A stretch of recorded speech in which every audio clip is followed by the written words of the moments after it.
ہمارے آقا امام الانبیاء حضرت محمد رسول اللہ صلی اللہ علیہ وسلم کو اللہ تعالیٰ نے جتنے معجزے عطا فرمائے وہ تمام معجزے زندہ و جاوید تھے۔ آپ نے اشارہ کیا چاند دو ٹکڑے ہو گیا، آپ نے اشارہ کیا ڈوبا ہوا سورج پلٹ کر کے آ گیا، درخت کو آپ نے اشارہ کیا وہ درخت جڑ سہیت نکل کر کے آپ کے سامنے آ گیا، کنکری کو حکم دیا کنکری کلمہ پڑھنے لگا، اور آپ کا سب سے بڑا معجزہ قرآن پاک ہے۔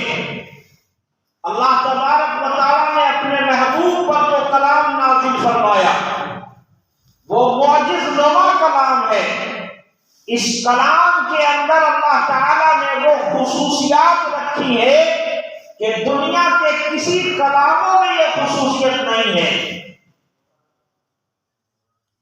یہ قرآن 1400 سالوں سے دنیا میں موجود ہے، اور جہاں قرآن نازل ہوا، جس مقام پر نازل ہوا، اسی زبان میں قرآن نازل ہوا جو وہاں کی مقامی زبان تھی، جس زبان میں وہ گفتگو کرتے تھے، اور وہ لوگ بڑے شاعر، زبان کو جاننے والے، ان کے بیچ قرآن نازل ہوا، اور وہ لوگ قرآن کے اس بیان کو، قرآن پاک کے الفاظ اور اس کی ادبیت میں سہج زدہ ہو گئے، یہاں تک کہ لوگ قرآن کے مقابلے کے لیے کھڑے تو ضرور ہوئے لیکن لاجواب ہو گئے۔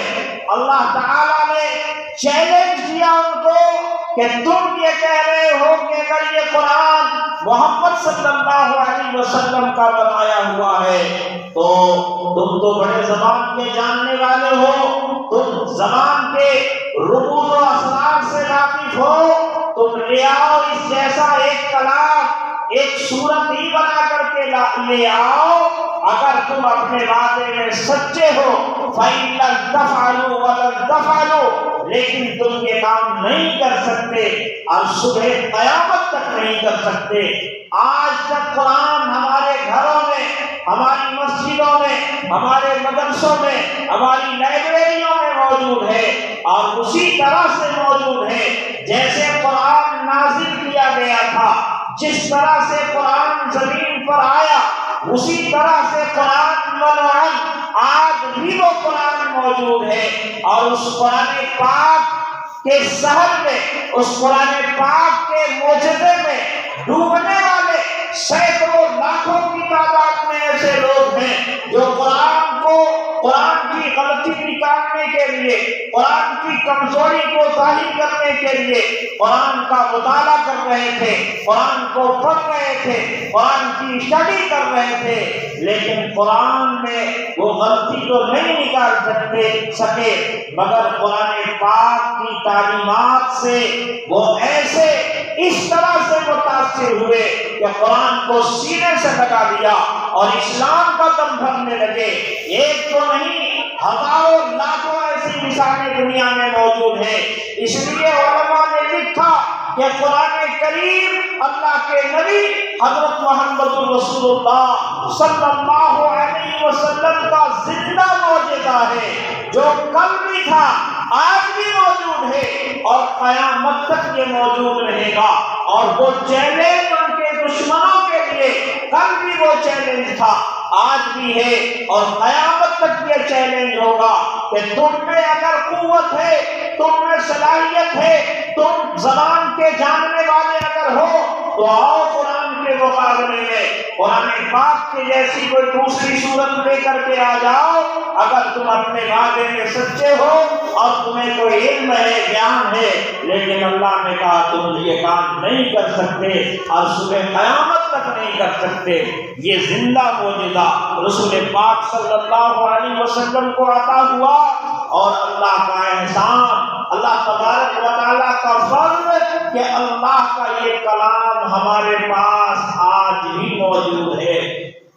کسی نے لکھا کہ دنیا کی سب سے خوش نصیب قوم مسلمان قوم ہے، دنیا کے سب سے سعادت مند لوگ کون ہیں؟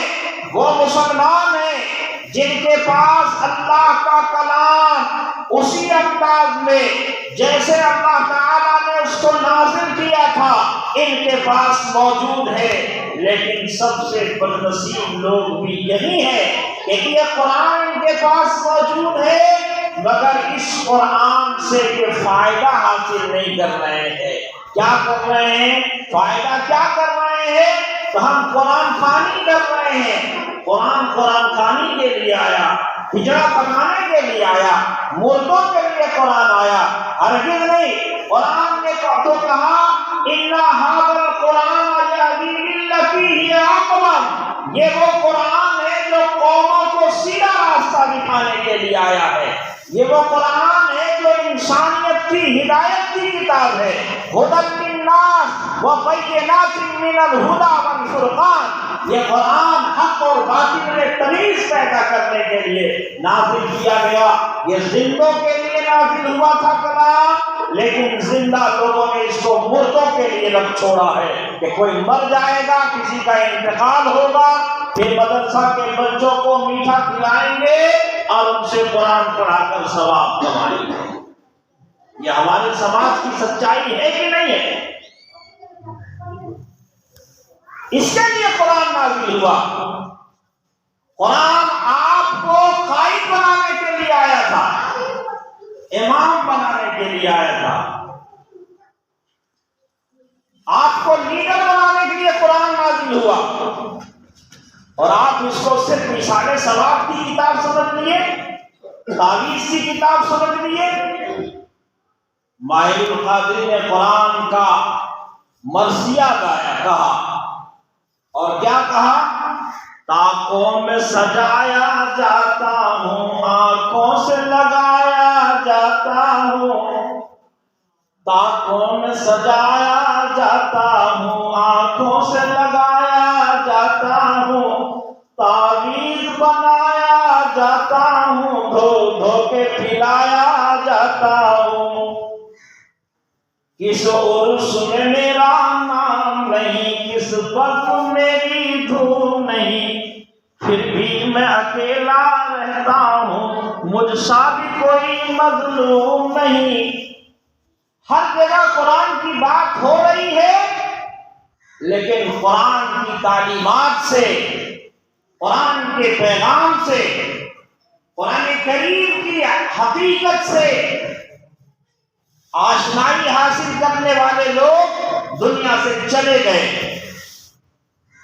آج ہماری ذلت کا، مسکنت کا، بربادی کا، پسپائی کا، پامالی کا سبب یہی ہے کہ ہم نے قرآن کو چھوڑ دیا۔ یہ معجزہ ہمارے پاس اس وقت تک موجود ہے۔ ارادہ کریں کہ قرآن کے پیغام کو ہم حاصل کر کے قرآن کے مطابق زندگی گزاریں۔ وہ معزز سے زمانے میں مسلمان ہو کر اور تم خار ہوئے تاریخ قرآن ہو کر، جن لوگوں نے قرآن کو سینے سے لگایا، قرآن کو اپنا قائد اور رہنما بنایا، ان کو آپ نے دیکھا کہ اٹھے تھے غربت کی حالت میں، فاقہ کشی کی زندگی تھی، پہننے کو کپڑے نہیں تھے، لیکن دنیا پر ایسے چھا گئے کہ ہندوستان کے ایک انسان کو، مہاتما گاندھی کو یہ کہنا پڑا تھا کہ اگر تم کسی ملک کو ترقی دلانا چاہتے ہو تو آؤ، تم قائد اور رہنما ابو بکر کو بناؤ، عمر کو بناؤ، اس کی طرح حکومت کرو گے تمہارا ملک ترقی کر جائے گا۔ آج بھی ان کی کتاب ہریجن کے ایڈیشن میں یہ جملہ لکھا ہوا ہے کہ جو قرآن کے ماننے والے تھے، قرآن کو گائیڈ بنانے والے تھے، قرآن کو رہنما بنائے ہوئے تھے، ان کی نقل کرنے کو دنیا تیار تھی اور قرآن کے ماننے والوں کو مٹانے کے لیے دنیا تلی۔ ہر جگہ مشورے ہو رہے ہیں، جوانوں یہ صدائیں آ رہی ہیں آسمانوں سے، چٹانیں چور ہو جائیں کہ ہو عزم سفر سے پیدا، نہیں تیرا نشے من قصر سلطانی کے گنبد پر، تو شاہی ہے بسیرا کر پہاڑوں کی چٹانوں میں۔ آپ کو معلوم نہیں کہ آپ کے خلاف کتنے مشورے ہو رہے ہیں، یہ کیوں ہو رہے ہیں؟ اس لیے کہ اللہ تعالیٰ کی نے جو رسی دی تھی، وَاعْتَصِمُوا بِحَبْلِ اللَّهِ جَمِيعًا وَلَا تَفَرَّقُوا، اللہ کی رسی کو تم سب مل کر مضبوطی سے تھامو اور فرقے مت بناؤ۔ لیکن ہمارا زور تو اسی پر ہے کہ ہم فرقوں میں بٹ کر کے رہ جائیں گے، اپنی ڈفلی اور اپنا راگ یہی ہم کر رہے ہیں، اور دنیا میں مارے جا رہے ہیں، کاٹے جا رہے ہیں، ستائے جا رہے ہیں، مٹائے جا رہے ہیں۔ کبھی ہماری مسجدوں کو نشانہ بنایا جاتا ہے، کبھی مسلمانوں کو نشانہ بنایا جاتا ہے، کبھی آپ کے لباس کو طنز کا نشانہ بنایا جاتا ہے۔ یہ کیوں؟ ہم تاریخ کے ان جھروکوں کو دیکھتے ہیں۔ رات اندوری نے کہا تھا کہ گھروں کے دھستے ہوئے منظروں میں رکھے ہیں، کچھ لوگ ابھی مقبروں میں رکھے ہیں۔ ہمارے سر کی پھٹی ٹوپیوں پہ طنز نہ کر، ہمارے تاج عجائب گھروں میں رکھے ہیں، تاج رکھے ہوئے ہمارے عجائب گھروں میں، لیکن اس سے کیا حاصل ہے؟ یہ معجزہ رسول اللہ صلی اللہ علیہ وسلم کو عطا ہوا، حسن یوسف دم عیسیٰ ید بیضا داری، آنچے خوبا ہما دارن تو تنہا داری۔ یہ ایک اکیلا معجزہ تھا جو سب پر بھاری تھا۔ اللہ تبارک و تعالیٰ نے اپنے حبیب حضرت محمد الرسول اللہ صلی اللہ علیہ وسلم کو ایسا نازوال معجزہ عطا فرمایا تھا جو ہمارے پاس موجود ہے۔